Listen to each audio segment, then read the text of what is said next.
Ti maikatlo a surat ni San Juan. Ingungutek agayo. Isurat ko daytoy ken ka, sika apudno nga ayatek. Patgek agayem. Ikarkararag ko anasaya at latta kumati ka sa saad mo.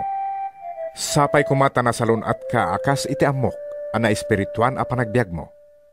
Kasta unay tiragsak ko, idi simangpet dagiti kakabsat, ket imbagada kanyak ti panagtalinaid mo iti pudno. Wen, tagpay sumet nga agbibiyag ka iti kinapudno, awan sabali a makaited kanyak iti dakdakkel aragsak. No di ti panakadamag ko, nga agbibiyag dagiti anak ko iti kinapudno. Siyak apang lakayen, tinagapuan daytoy asurat.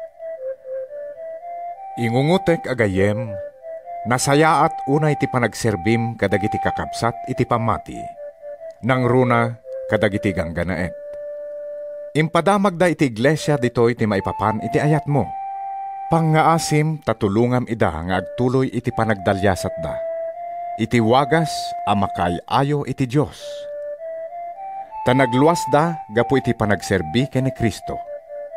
Saan da nga umawat iti tulong dagiti hentil. Datayo nga rod amamati tirumbeng amangted iti kasapulan dagitoy at tao. Tapno tumulong tayo iti panakaisaknap ti kinapudno. Nagsuratak iti iglesia, ngem sa anak nga ikan kanon ni Diotrefes. Kayat na ngamin nga isu ti agbalin a pangulo da. Ngarod, intun umayak, irwar konto amin nga aramiden na. Agraman dagiti iwarwaras na apamadpadakes na kanyak. Ngem di pa'y lamapnek iti dayta. Saan na asa nga ilyen dagiti kakabsat? Ket saan nala aparitan dagiti mayat nga umawat kadakwada, no di pa'y ket kayat na apagtalawen ida iti iglesia. Patgek agayem, di mo tuladen ti dakes nga aramid. Tuladem kit di tinaimbag.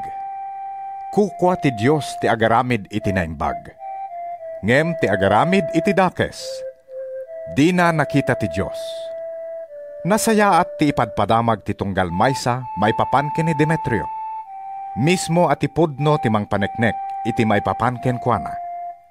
Wen, paneknek akmet, ket ammom apudno ti kunak. Ado kumapay ti ibagakken ka. Ngemjak kayat nga isurat iti pluma ken tinta. Tagkita ta iti mabiit, ket agsautan tulaangen a personal. Tal na kumati addaken ka. Pakumustaan da ka dagiti gagayem mo. Saggay saem a pakumustaan, dagiti gagayem dita.